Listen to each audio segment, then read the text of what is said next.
Olá, muito boa noite para você. Mais 4 mortes por Covid-19 são registradas em Patos de Minas. 373 novos casos da doença foram confirmados. Ex-delegado de Patos de Minas morre em frente à Santa Casa de Misericórdia. Vítima de infarto foi sepultado nesta sexta-feira o ex-vereador Marquinhos das Bananas. A movimentação na reta final antes do início das aulas para a compra de materiais escolares. Entidade promove distribuição de kits pedagógicos para estudantes em Patos de Minas. Futebol. Paulo César Catanossi é confirmado como novo técnico da URT. Mãe reclama que a prefeitura desmarcou viagem para o tratamento da filha. No Dia Mundial do Combate ao Câncer, entenda o retinoblastoma, tumor que acomete bebês e crianças. A prefeitura diz que vai consertar estrada que dá acesso a contendas assim que condições climáticas permitirem. E polícia registra furtos na orla da Lagoa Grande e orienta frequentadores. Tem ainda a análise da notícia e muito mais informações a partir de agora no NTV News.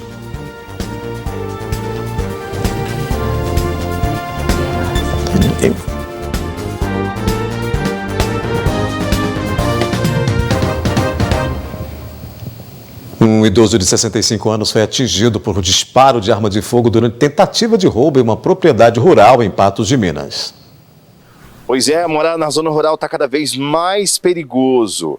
A vítima desta vez foi um idoso de 65 anos. O crime aconteceu na noite desta última quinta-feira na comunidade de Capela das Posses. É um distrito que pertence ao município de Patos de Minas.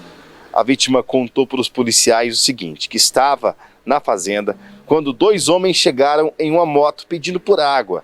Na boa intenção, o idoso saiu para buscar água e quando voltou, notou que um homem baixo, na estatura de mais ou menos um anão, parecia bem baixinho mesmo, tinha sacado uma arma de fogo, provavelmente um calibre 22 e apontou aí anunciando o assalto a esse idoso que correu no momento. Quando o idoso deu as costas correndo, esse criminoso, esse bandido, teria atirado por algumas vezes.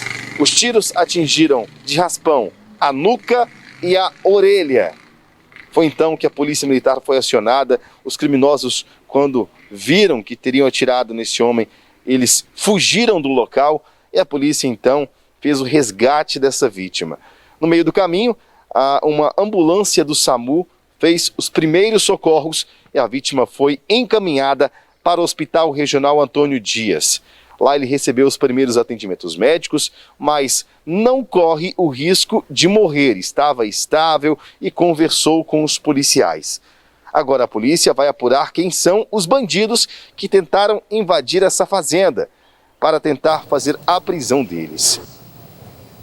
Faleceu no início da madrugada desta sexta-feira Márcio Siqueira, ex-delegado da Polícia Civil, que atuou como chefe de departamento em Patos de Minas. O velório do ex-delegado de Polícia Civil, Márcio Siqueira, aconteceu na manhã desta sexta-feira, aqui nesse salão de velórios que fica na Avenida Paracatu, em Patos de Minas. Márcio Siqueira faleceu após um mal súbito no início da madrugada desta sexta-feira. Ele estava juntamente com os amigos em uma conveniência que fica bem em frente à Santa Casa de Misericórdia e ao lado da Avenida Marabá. Os amigos contaram para a polícia que ele começou a passar mal. Márcio até que tentou ir até o pronto-socorro a pé, mas no meio do caminho acabou caindo. A polícia militar foi chamada e o socorro do SAMU também, mas quando eles chegaram ao local, Márcio Siqueira não resistiu e acabou falecendo. Márcio Siqueira, segundo informações de amigos, tinha problemas cardíacos e até tinha um stent em uma das coronárias do coração.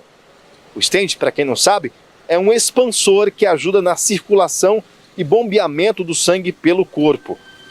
Márcio Siqueira tinha 57 anos, grande parte da vida dele dedicada à Polícia Civil do Estado de Minas Gerais. Ficou 30 anos como policial civil. O sonho era ser piloto de uma aeronave da Polícia Civil do Estado de Minas Gerais, mas acabou sendo delegado regional no ano de 2007. Comandou diversas operações importantes no combate ao tráfico de drogas aqui na cidade. Em 2011, por exemplo, ele conseguiu realizar uma operação e prender 23 pessoas envolvidas com o tráfico. Mais de 1 tonelada de drogas foi apreendida, inclusive pasta base de cocaína. Após a realização do velório, o corpo de Márcio Siqueira seguirá para a cidade de Belo Horizonte, onde ele vai ser sepultado. Familiares e amigos de Marquinhos das Bananas participaram hoje do velório e sepultamento do ex-parlamentar, que morreu após ser vítima de infarto. A morte do ex-parlamentar Marquinhos das Bananas foi confirmada pela Santa Casa de Misericórdia na manhã desta sexta-feira aqui em Patos de Minas, local onde ele estava internado. Marquinhos das Bananas procurou a UPA municipal da cidade no dia 28, no último sábado, com dores e com um princípio de infarto do miocárdio. Como não tinha suportes na unidade, ele foi transferido para a Santa Casa de Misericórdia, encaminhado a uma unidade de terapia intensiva e logo depois foi entubado, permanecendo até na manhã desta sexta-feira, onde não aguentou e acabou falecendo. Marquinhos das Bananas foi o segundo vereador mais bem votado das últimas eleições aqui na cidade. Só que a história dele na política começou no ano de 2012. Marco Antônio Rodrigues tinha 45 anos. Nasceu no dia 14 de maio de 1976, aqui em Patos de Minas. Em 2012, ele se candidatou como vereador, mas não ocupou uma cadeira porque obteve menos de 1.000 votos. Ele acabou ocupando apenas uma cadeira em 2016, quando substituiu o vereador Lindomar Tavares, que foi vítima de um AVC. Na época, ele era suplente, mas ficou menos de 6 meses no cargo. Mesma situação aconteceu na segunda tentativa de ocupar uma cadeira no Legislativo de Patos de Minas. Em 2020, ele se candidatou, obteve mais de 1.800 votos e foi o segundo vereador mais bem votado da cidade, como eu disse, perdendo apenas para o vereador João Marra. Ele ficou cerca de 6 meses no cargo, mas logo depois foi cassado. No velório, família, amigos e até parlamentares que também estavam juntos na mesma época em que o ex-vereador ocupou uma cadeira no Legislativo, vieram para dar o último adeus. Ele foi velado aqui em um salão de velório que fica na Avenida Paracatu, em Patos de Minas, e o corpo vai ser sepultado no distrito de Campo Bonito, em Lagoa Formosa. Depois do intervalo aqui no News, a movimentação na reta final antes do início das aulas para a compra de materiais escolares. A entidade promove distribuição de kits pedagógicos para estudantes em Patos de Minas.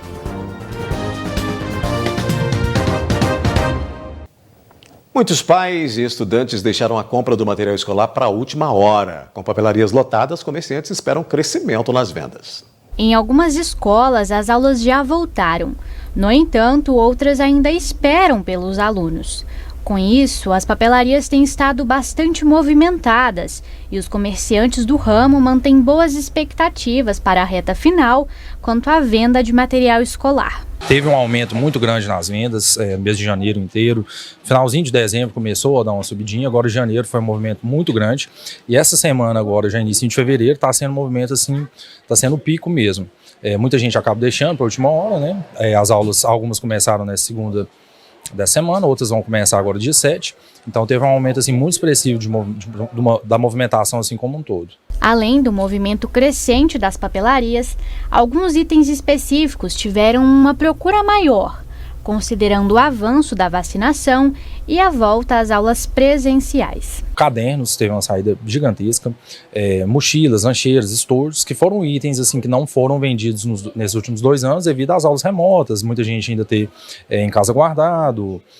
Lápis de cor também foi outro item que teve uma saída bem grande agora. Segundo Emílio Magalhães, proprietário no ramo de papelarias, a expectativa não era a de superar as vendas em relação aos anos que antecederam a pandemia, uma vez que a circulação do vírus da Covid-19 ainda existe de forma intensa. Não estava assim, com expectativa de superar devido à pandemia, né, todo o receio das aulas voltarem ou não. assim, com adiamento e com o aumento dos números de Covid. A gente estava assim, com um pouco de receio se ia voltar, se ia adiar de novo. Considerando a alta dos casos da Covid-19, Emílio sugere que as pessoas não deixem para fazer as compras de última hora, para que dessa forma não existam aglomerações. Quanto antes conseguir antecipar, né, principalmente nos períodos da manhã, que ainda é um pouco mais tranquilo, agora no período da tarde é onde o pico do movimento até 6, 6h30, 7 horas da noite ainda fica um movimento muito grande. Uma iniciativa da LBV promoveu nesta sexta-feira a distribuição de kits pedagógicos para estudantes de Patos de Minas. A Legião da Boa Vontade fez a entrega de kits de material escolar para crianças carentes como forma de incentivar a educação. Essa campanha é realizada todos os anos em vários estados do Brasil e é chamada de Criança Nota 10. É um trabalho socioeducativo, né, e um trabalho de assistência social com as famílias. Nós recebemos as famílias com alguma vulnerabilidade social e essas crianças aqui no centro comunitário trabalhamos com oficinas socioeducativas. A campanha, ela é tradicional todos os anos. Essa campanha, ela distribui kits pedagógicos no Brasil inteiro, vão ser distribuídos mais de 20 mil kits ao todo, né, e ela é uma forma da gente incentivar a criança a dar continuidade aos estudos e prevenir a evasão escolar. Maria Elizabeth levou o neto, Jefferson, de 12 anos, para retirar o kit escolar. Ela conta que a ajuda foi significativa, uma vez que materiais escolares estão caros. E, de fato, segundo a Associação Brasileira de Fabricantes e Importadores de Artigos Escolares, o aumento pode chegar a 30% ainda neste ano de 2022. Ajuda os meus netos, não só a mim, mas também as outras famílias, né? Porque os materiais de escola estão muito caros, sabe? E já vem muita coisa que ajuda bastante. E esse projeto é todo ano, né? Todo ano você sabe que você pode contar com ele. Gostei muito de receber o material, vai ajudar bastante na minha volta nos estudos. Boa iniciativa, né? Daqui a pouco tem a previsão do tempo para o fim de semana. Vamos mostrar a celebração de 70 anos da união de um casal de patenses. E mais, Paulo César Cantanossi é confirmado como novo técnico da URT.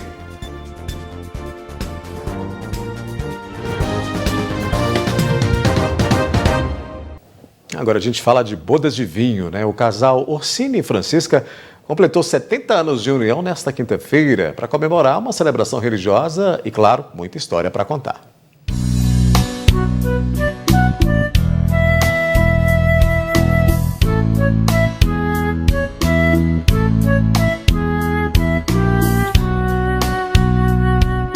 Orsini Pereira Abrão e Francisca Alves dos Santos Pereira se casaram no dia 2 de fevereiro de 1952, na Igreja do Rosário, em Patos de Minas. No dia 3 de fevereiro, eles celebraram 70 anos de união e o encontro deles com a família para comemorar foi na Igreja Beato Padre Eustáquio, no bairro Quebec. Maria Margarida é filha do casal e diz que eles são muito companheiros. É uma história bonita, né? Porque é de se ver hoje um casal chegar onde chegou, né? São muito companheiros, sabe? Foi muita luta, mas, né, juntos. Dalva de Fátima também faz parte dos filhos do casal e ela conta o que mais a marcou no relacionamento dos pais. Fidelidade. É muito difícil um casal e esse tanto de anos, né, a lidar de todos dois, né? Meu pai, minha mãe. E o modo que eles criaram a gente também, sobre educar, né? A mulher de 68 anos diz que Francisca e Orsini são muito ligados às questões religiosas, tanto que celebraram os 70 anos de casados dentro da igreja. São muitos devotos, né? Todo dia eles ouvem a missa, acho que umas 2 ou 3 vezes na televisão. São realmente muito devotos, sabe? E deu um exemplo de vida para nós. Francisca se casou com apenas 16 anos e ela conta onde se conheceram e qual é o segredo para ter um relacionamento de sucesso. Nós morávamos lá perto do Sertãozinho, todo domingo nós íamos meu pai e minha mãe nós ia tudo, né, na igreja, então nós encontramos lá na igreja. Foi muito engraçado que eu vim junto com o irmão dele, nós conversando, depois ele veio mais atrás e tomou o lugar do irmão e veio conversando comigo. E aí começou. Ela conta que desde 1952 se dão bem e nunca brigaram. Graças a Deus, nós nunca brigou. Nós nunca brigou, porque o casal briga demais quando, às vezes, o marido está para beber ou jogar. Ele não faz isso, né? Graças a Deus. Né? Sempre saiu os dois juntos, nunca que eles saíam e não deixava sozinho. Sempre tinha que levar também. Na residência do casal, tem algumas lembranças que eles guardam com muito carinho, como as fotos de casamento e do aniversário de 60 anos juntos. Além disso, tem também algumas curiosidades sobre Francisca e Orzini.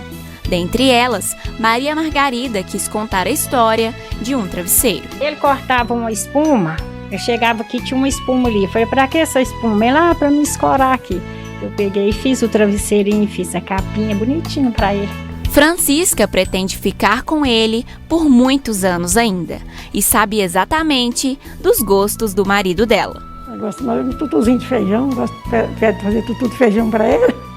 Carninha moída, né? Carninha moída.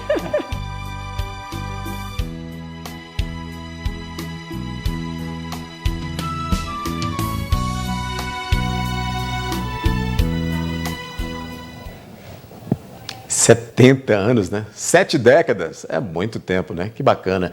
Muitas felicidades ao casal, muita saúde, muito amor e que venham muitos e muitos anos pela frente. Agora a gente fala de futebol, né? Com a saída de Wellington Fajardo, após 3 derrotas seguidas no estadual, a RT anunciou hoje a contratação do novo comandante, que está sendo aguardado em Patos de Minas para ficar à frente aí do time no restante da temporada.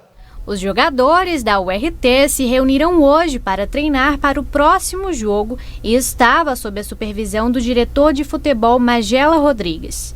É importante relembrar a trajetória do time em campo no Campeonato Mineiro, até o momento. A URT jogou fora de casa contra o Cruzeiro e perdeu de 3-0. Depois, jogou contra a Caldense perdendo de 3-1. E, por último, jogou contra o Patrocinense, perdendo assim de 1-0.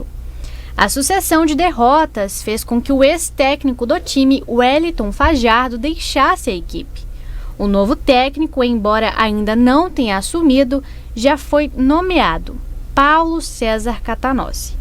Ele, que acumula diversas conquistas ao longo de sua carreira no futebol, deverá assumir o comando do time nos próximos dias. Os jogadores se preparam para enfrentar o Uberlândia no próximo domingo dentro de casa. Será que a URT sentirá mais uma vez o sabor amargo da derrota? A gente espera que não, né? A gente espera que essa mudança aí, porque é sempre importante mudar e essa mudança aí acaba podendo produzir aí um ânimo diferente. Não que o trabalho do Fajardo fosse ruim, né? Mas que é uma questão também de identidade, identificação. Ocorre muito isso no futebol e tomara que isso seja um pontapé inicial para o time engrenar, né, e aí escapar de rebaixamento, porque agora é brigar para não ficar na parte de baixo da tabela, porque perdeu 3 seguidas aí, em 3 jogos aí, 9 pontos foram embora. Então, um campeonato curtinho como esse, como é o Mineiro, precisa começar a pontuar urgentemente e nada melhor do que jogar em casa, é um rival regional, porque é o Uberlândia, começar a ganhar agora é muito importante, até porque tem uma comissão técnica diferente a partir de então. O fim de semana deve ser com tempo instável em Patos de Minas e municípios vizinhos. Vamos conferir os detalhes na previsão do tempo. Previsão do tempo. Oferecimento New Color. Se você pensa em trocar seus óculos, já sabe onde ir, né? A tendência de tempo nublado a parcialmente nublado com pancadas de chuva e trovoadas isoladas no Alto Paranaíba e Noroeste Mineiro. No sábado, em Patos de Minas, a temperatura alcança os 28 graus. No domingo, mínima de 20 e máxima de 25 graus. Em Carmo do Paranaíba, no sábado, as temperaturas variam de 20 a 27 graus. Já no domingo, de 20 a 25 graus. Em Lagamar, máxima de 28 graus no sábado e de 26 no domingo. Em São Gonçalo do Abaeté, as temperaturas variam de 20 a 29 graus no sábado e para o domingo, a máxima prevista é de 27 graus. E em Cruzeiro da Fortaleza, a temperatura máxima pode alcançar os 26 graus no sábado. No domingo, variam entre 20 e 25 graus. Temperaturas amenas, né? Com possibilidade aí de pancadas e chuvas. Que seja um fim de semana gostoso, com clima agradável então, né?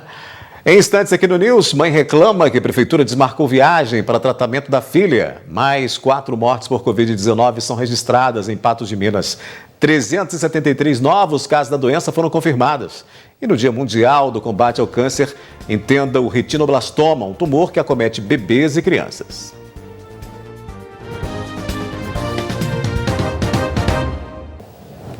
Agora a gente mostra a indignação de uma mãe. Ela reclama que a filha tinha consulta médica marcada para esta sexta-feira, mas que no dia anterior a prefeitura teria desmarcado a viagem. Sara Moraes tem deficiência nas mãos e nos pés. Ela tinha conseguido a prótese para os membros inferiores na cidade de Brasília. E a consulta estava marcada para o dia 4/2, sexta-feira. No dia anterior, com tudo pronto para viajar, a mulher recebeu a notícia de que não haveria mais o transporte que seria oferecido pela prefeitura. Cancelou a viagem. Já é a segunda vez que eles faz isso comigo. Ia ser lá em Brasília, né? Ia ser em Brasília. Aí foi cancelado. E ela tinha conseguido a prótese, né? Tinha tirado a medida para poder fazer a outra. E agora? Agora tem que marcar de novo, né? Lá em Brasília. Esperar o tempo novamente. É. Até que marque de novo, né? É difícil. Em nota, a prefeitura afirmou que a viagem não foi cancelada sem informações e que a mãe da paciente foi comunicada no dia 1º de fevereiro que Sara Moraes só terá direito ao transporte mediante atualização de documentos do setor de TFD. Ainda conforme a nota, o município tem o direito de solicitar a atualização de documentos dos pacientes que se encontram em tratamento fora de domicílio de longa data para verificar a situação do tratamento e então legitimar a liberação das viagens. É isso, está no papel.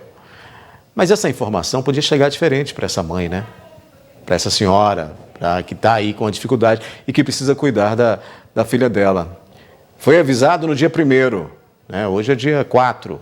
A viagem seria hoje. Foi avisado? Pela nota diz que sim. Mas isso é uma questão que não pode ser burocratizada, é uma questão que precisa ser sensibilizada, tem que ter sensibilidade, porque a gente está falando de tratamento médico, a gente não está falando de uma viagem de turismo, de uma viagem normal, de uma viagem comum, de um deslocamento que pode ser a qualquer momento, não. É um atendimento médico em meio a um momento de pandemia, em que as dificuldades são ainda maiores para que um paciente consiga esse tipo de atendimento lá em Brasília, no Distrito Federal. Essa mãe tem toda a razão de estar indignada, muito chateada, porque aí é uma dificuldade para conseguir a vaga, consegue a vaga e tem essa questão burocrática. Precisa atualizar? Precisa atualizar e essa documentação, como diz a nota. Então vamos fazer isso de forma escalonada, de forma com tempo, para que essa senhora não precise passar por essa situação. E essa informação tem que chegar muito clara para quem está ali na ponta, né? Que é para o paciente, o acompanhante do paciente. Por que se não chega de forma muito clara? E quando a gente diz clara, é muito clara mesmo, explicadinha. No papel, bonitinhas, tem que ser e com acompanhamento, senão acontece uma situação como essa, dessa senhora ficar tão indignada por a filha ter perdido esse atendimento médico aí. É claro que a gente entende que é preciso seguir o que preconiza os órgãos de saúde, é preciso que o município atenda isso e resolva essa situação, evidentemente, mas é preciso também a gente ter uma sensibilidade e entender que é uma pessoa que está doente, que precisa de um tratamento médico. E que burocratizar isso dessa maneira não é possível. O que precisa é que haja, inclusive, um acompanhamento mais de perto para resolver esses pormenores aí que precisam ficar no papel. Atualização de documentos, dados que precisam ser aí acompanhados. Tudo isso, mas é claro, a informação tem que chegar muito limpa, muito clara para todas essas pessoas, porque senão vai continuar acontecendo esse tipo de situação. Vamos atualizar os dados da Covid em Patos de Minas. Foram confirmados aí 373 novos casos da doença no boletim epidemiológico da Secretaria Municipal de Saúde desta sexta-feira. Foram 4 casos positivos hoje, 150 na quinta-feira, 30 na quarta-feira, só nos últimos 3 dias, 180, né? 7 casos na terça e outros 182 diagnósticos relacionados a datas anteriores, de acordo com este boletim. Os casos ativos diminuíram, agora são 960 doentes se recuperando em casa, né? Ontem era 1.326, agora 960. Ao todo, 25 patenses estão internados, 20 em leitos clínicos e 5 em leitos de UTI. De acordo com o boletim, 4 novos óbitos foram registrados, elevando então para 566 a quantidade de vidas perdidas para a Covid. As vítimas com idades de 64, 72, 83 e 91 anos, todas do sexo masculino, faleceram nos dias 30 de janeiro, 1º e 3 de fevereiro, né? São óbitos recentes. Os casos tratados somam 23.689. Vamos dar uma olhada também na ocupação total de leitos para todas as doenças, também faz parte desse boletim epidemiológico divulgado hoje, no final da tarde. Considerando aí as redes de saúde pública e privada, 83,50% dos leitos clínicos estão ocupados e os leitos de UTI estão com um percentual de ocupação de 63,88%. Nós temos aí uma estrutura que ela precisa ser considerada e entendida como um todo, né? Não é só Covid que é atendida. As doenças, elas são diversas e essa estrutura precisa atender todos esses casos, todas essas doenças e enfermidades. E é por isso que tem aí essa quantidade maior e é por isso que a gente tem que entender que barrar, né, a proliferação da Covid-19 por meio de cuidados é muito importante para que não se esgote essa estrutura total de leitos públicos e também privados, por que não, né? Olha, o governo de Minas Gerais enviou mais testes para os municípios mineiros. A orientação é de que todos sejam testados para a Covid-19. A Prefeitura de Patos de Minas vai agora seguir a recomendação. Foram distribuídos pelo governo mineiro aos municípios mais de 1.300.000 novos testes de diagnóstico rápido de Covid-19 essa semana. A recomendação é de que todos os sintomáticos sejam testados. A Prefeitura de Patos de Minas recebeu 20.060 testes e vai seguir a orientação. Todas as pessoas que forem ao centro de enfrentamento à Covid-19 com 3 dias de sintomas farão o exame. Quem estiver com os sintomas mais graves deve procurar diretamente a UPA em Patos de Minas. Pois é, o Centro de Enfrentamento à Covid-19 fica na Rua Dona Luísa 710. E a gente vai ver agora como é que fica essa situação, né? Porque se você tem aí um número elevado de casos confirmados da Covid-19 sem a testagem total, porque não, apenas os casos mais graves eram que estavam sendo testados, com essa ampliação, esses números devem aí realmente dobrar. Na Santa Casa de Misericórdia, a ocupação de leitos Covid e enfermaria nesta sexta-feira está com 10%, né? Para atendimentos aos pacientes com desconforto respiratório leve da Covid. Nas UTIs, você vê aí nesse gráfico, o percentual de ocupação é de 23,3% para pacientes que estão em tratamento intensivo. Ainda falando sobre saúde, hoje é o Dia Mundial de Combate ao Câncer. De acordo com o INCA, só em 2020 o de próstata em homens e o de mama em mulheres representam quase 30% dos casos no Brasil. Mais recentemente, foi um tipo bem mais raro da doença que chamou a atenção no país, a retinoblastoma. Isso depois que o apresentador Thiago Leifert anunciou nas redes sociais que a filha está aí com essa doença, né? Um tipo de câncer comum em bebês e crianças pequenas. Fernanda foi diagnosticada com retinoblastoma com 1 ano de idade. Um drama familiar que exigiu escolhas difíceis para os pais em 1984. No meu caso, eu fiz uma fotocoagulação a laser e crioterapia. Naquela época se falava muito em radioterapia, mas a longo prazo ela podia dar uma deformidade óssea, então ficou em segundo plano e graças a Deus eu fui curada só com esses 2 tratamentos. Fernanda tem visão unilateral, ela usa prótese no olho direito. Os cuidados e o apoio da família a fortaleceram desde a infância.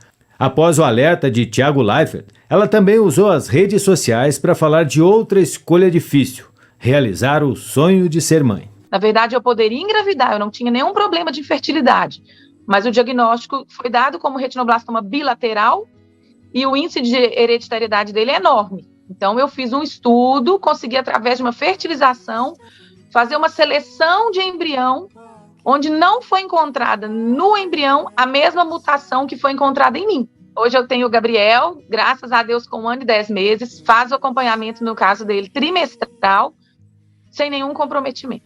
Apesar de raro, o retinoblastoma é o tumor mais comum na infância. São cerca de 200 casos por ano. O alerta de Tiago Leifert e da esposa é fundamental, porque o diagnóstico precoce é determinante para o tratamento e a preservação do olho, da visão e até da vida da criança. 2/3 dos casos são diagnosticados antes dos 2 anos e 95% antes dos 5. Gisele é oftalmologista pediátrica e viu a agenda ficar apertada nos últimos dias. Ela explica que a visão passa por um processo de evolução na primeira infância. Por isso, a importância do acompanhamento regular e contínuo. Faz o teste do reflexo vermelho na maternidade, depois faz uma nova consulta entre 6 e 12 meses com o oftalmologista. Mas o pediatra é muito importante nesse período também, porque a Sociedade Brasileira de Oftalmologia Pediátrica também recomenda que os pediatras, nos primeiros 3 anos de vida dessa criança, repita esse teste do reflexo vermelho 3 vezes por ano durante os 3 primeiros anos de vida. E além disso, claro, o pediatra também é muito importante. Olha, está tendo algum desenvolvimento, algum atraso de desenvolvimento neuropsicomotor dessa criança? Essa criança está apertando os olhinhos, ela está lacrimejando, o olho está entortando. Os pais podem observar, essa criança chega muito próximo, ela esbarra nas coisas, né? Ela cai com frequência. Então, tudo isso tem que ser observado, porque pode ser sim um problema de origem oftalmológica. Camila levou Miguel para a primeira consulta à oftalmologista. A visita foi indicada pelo pediatra do bebê, de 7 meses. No consultório, Gisele fez todos os exames de rotina, um cuidado para a vida toda. É muito mais tranquilo você receber um ok de um profissional, né? Do que... Às vezes, é assim, a gente se informa muito hoje pela internet. O que a gente tem que tomar um pouco de cuidado também, que fica para não ficar naquela neura de que tem um problema com meu filho.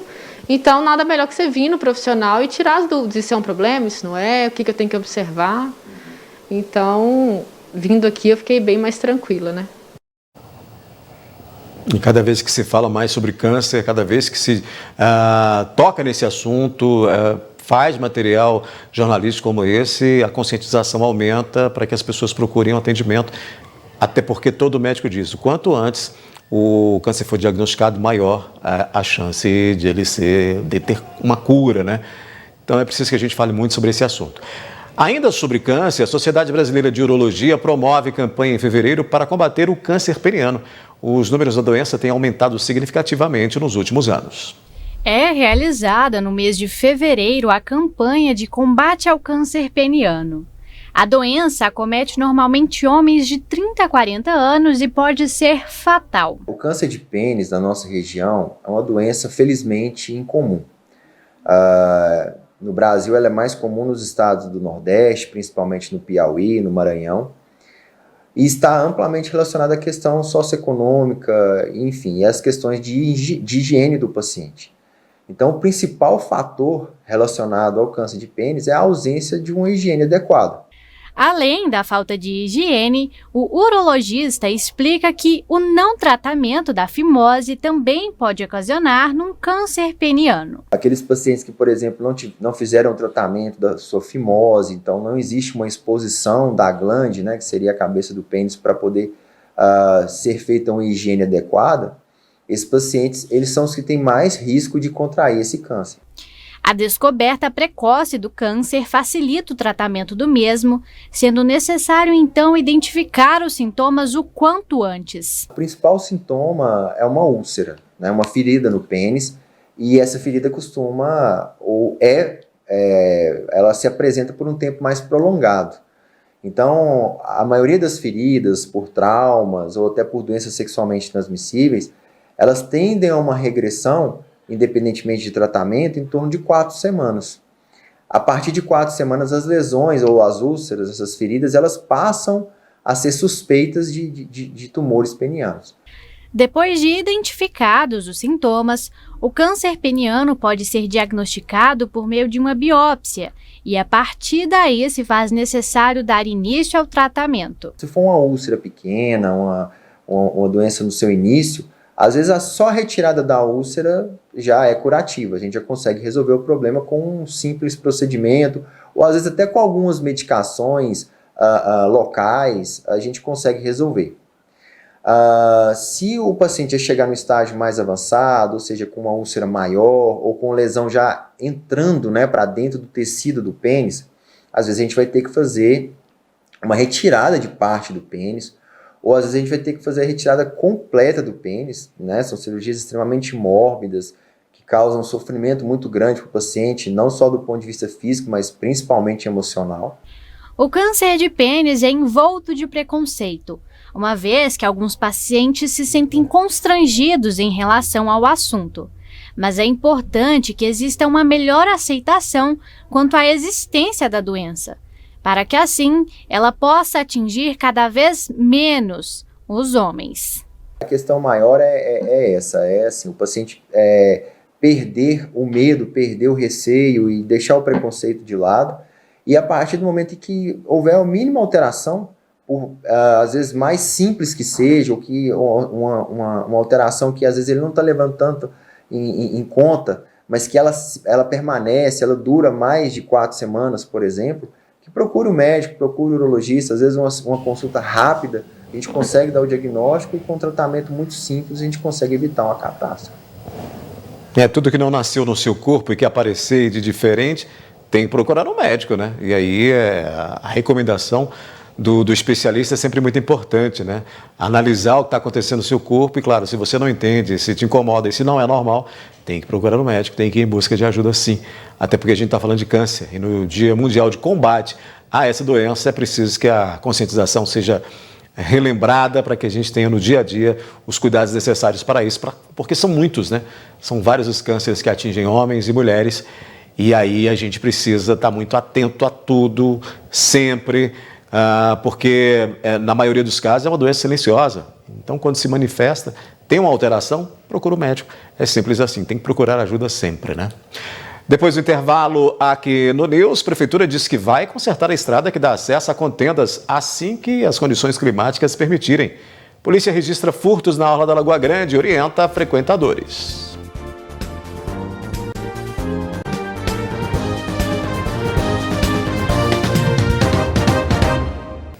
A reclamação da falta de manutenção nas estradas rurais é uma constante, né? Em Contendas, os moradores ficaram bravos essa semana, pois era impossível transitar na estrada precária, ainda mais nesse período chuvoso. A Prefeitura de Patos de Minas reconheceu o problema e disse que, assim que o tempo ajudar, fará a manutenção.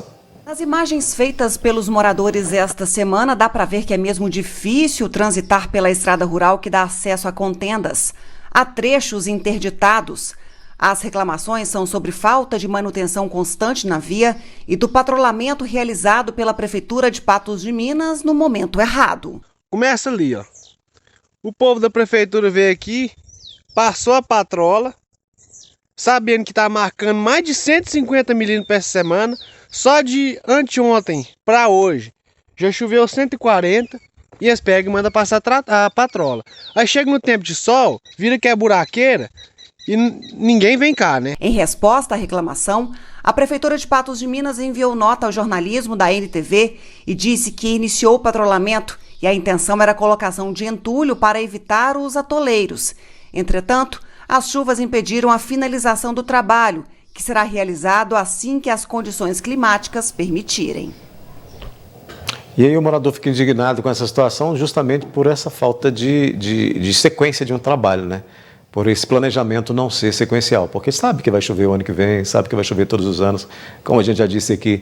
Então a gente precisa entender que o meio rural, as estradas, elas todos os anos vão ficar com muito buraco, com muita poeira e, claro, quando chove, com muita toleira. Então um trabalho necessário, né, nesse período de seca longa que a gente tem aí, a partir de março, por exemplo, né?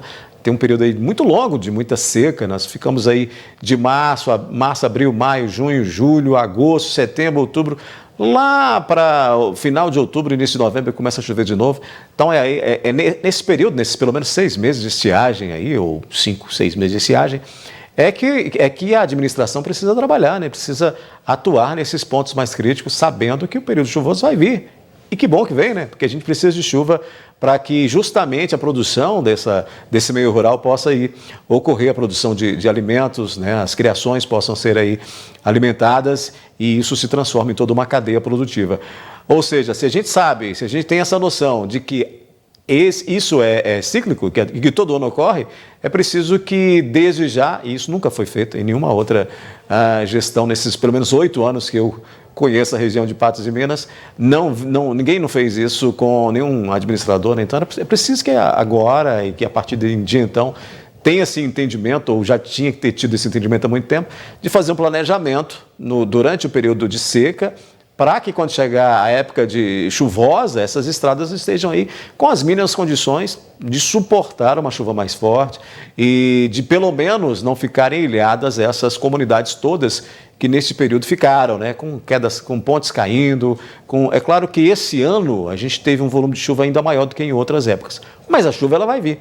Então, se você tem uma manutenção de pontes, de acessos, de estrada constantes, né, no município tem toda a sua vertente para o agronegócio, para a produção de alimentos, se tem esse pensamento, esse entendimento e esse planejamento, a situação vai ser melhor quando o período chuvoso do ano que vem chegar. Mudando de assunto, a orla da Lagoa Grande, cartão postal de Patos de Minas, continua sendo alvo de reclamações relacionadas ao uso de drogas e até de ocorrências de furtos. E olha onde eu estou agora. Na Lagoa Grande, lugar em que é referência em Patos de Minas, lugar que é capa dos cartões postais da cidade, lugar que é muito visitado pelos turistas, no entanto, que tem sido alvo de reclamações nos últimos meses. Num primeiro momento, as queixas se tratavam da falta de iluminação do local, contribuindo para que furtos, roubos, assaltos acontecessem. Vale lembrar que nós estamos aqui bem pertinho do terminal rodoviário, local que também vem sendo alvo de reclamações pelo mesmo motivo. Agora, fica aí a pergunta, o que será feito a respeito dessa situação? O que será feito para trazer segurança para as pessoas que moram nas proximidades e principalmente para as pessoas que vêm aqui passear, os turistas? O que será feito a respeito disso? A população pode sim denunciar e deve denunciar a presença de infratores aqui no local, quer sejam usuários de drogas ou qualquer outro tipo de delito que venha acontecer. A Polícia Militar está 24 horas nas ruas, como eu já te disse, para quê? Para atender a população de bem. Além das denúncias corriqueiras, a Polícia Militar registrou uma ocorrência de furto da fiação da Lagoa Grande, cujo autor do crime ainda não foi localizado. Houve um registro de um furto de fiação elétrica, que é a fiação que faz a parte da iluminação da orla da lagoa. Acontece que nós temos tido diversos delitos, alguns delitos de furto na cidade com relação a fios de iluminação. Por quê?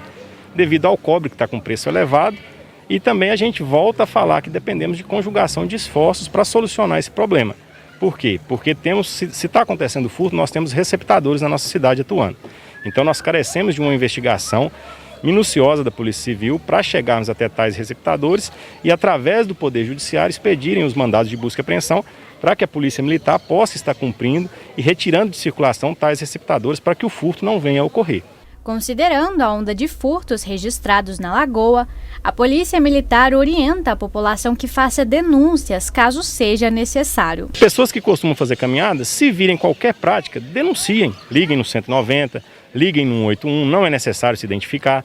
A Polícia Militar está sempre presente, ou através da base comunitária que está ali, todos os dias da semana ela está aqui presente na Lagoa, através do rádio de patrulhamento, a Polícia Militar vai checar tais denúncias. E nós precisamos que a população de bem ocupe sim o espaço, porque se a população de bem ocupar o espaço, os infratores que aqui estão vão se sentir incomodados e não vão ocupar este lugar. E aí esse é o tratamento, né? Essa é a questão de atividades serem feitas, serem criadas para que a comunidade possa, então, ocupar esses espaços aí, sem ter que dividir com o usuário de drogas, sem ter que dividir ali com o risco de crimes, de furtos e tudo mais. Então, iniciativas, não só das forças de segurança, mas também de outras áreas do município, da prefeitura, de secretarias, precisam ser tomadas, né? Porque principal cartão postal da cidade. É preciso que se tome conta disso e que não tenhamos aí um retrocesso em tudo que se conquistou, né? Nesse período aí em que aquela área ali, os próprios comerciantes falam disso e moradores também, de uma tranquilizada, né? De uma tranquilidade que se teve ali, um ambiente mais tranquilo durante muito tempo, até pela presença da própria Polícia Militar ali com a sua base móvel. Com a conta de água nas alturas, uma moradora de Patos de Minas questiona a cobrança e pede ajuda para pagar a tarifa. Michele Cristina está desempregada e diz não ter condições para pagar as contas de água de onde mora. Ela afirma que os boletos antes eram na faixa de R$90 e que agora foi cobrado mais de R$1.000. Já tem uns 3 anos que nós está pagando muito caro, caríssimo, preço de empresa, né?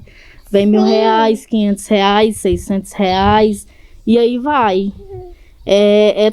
Todo mês vem esse preço e nós não estamos dando conta mais, sabe, de pagar. Mesmo com as torneiras desligadas, a mulher diz que os ponteiros do hidrômetro continuam girando. Como se estivesse correndo água aqui dentro de casa. E a gente não sabe se o vazamento é aqui dentro, se é no relógio ainda. Mas já trocou o relógio e nós não temos condição de estar olhando, sabe? De estar pagando um bombeiro para estar olhando, ver esse vazamento. Ela também procura um emprego, visto que nem sua mãe, nem sua irmã trabalham. E a pequena Yasmin, sua filha, de apenas 2 anos, também precisa dos cuidados dela. Procurando um serviço, eu até quero aproveitar a oportunidade para estar, né? Alguém me ajudando com um emprego. Eu tenho 3 anos de referência de cuidadora de idoso, trabalho como babá, auxiliar de limpeza doméstica. Michele conta com o apoio da população para doação de alimentos, fraldas e dinheiro. O Pix dela é também seu telefone de contato, DDD 34 99778 4028. Caso alguém possa doar alguns produtos, o endereço dela é Rua Joaquim Vida, número 68, bairro Nova Floresta. Quero fazer o pedido para a população para estar ajudando, né, nessa conta que aumentou muito, de 1.029, essa de 600. Também uma pessoa para estar ajudando a vir olhar o vazamento, que nós estamos sem condição. Quem puder ajudar, também com leite, cesta básica, essas coisas também, a gente está aceitando. Em nota enviada ao jornalismo da NTV, a Copasa afirmou que fará análise do consumo e dos valores e dará um retorno à moradora. Com essa, o News fica por aqui e volta amanhã às 19 horas. Obrigado pela companhia, tenham todos uma excelente noite e até lá.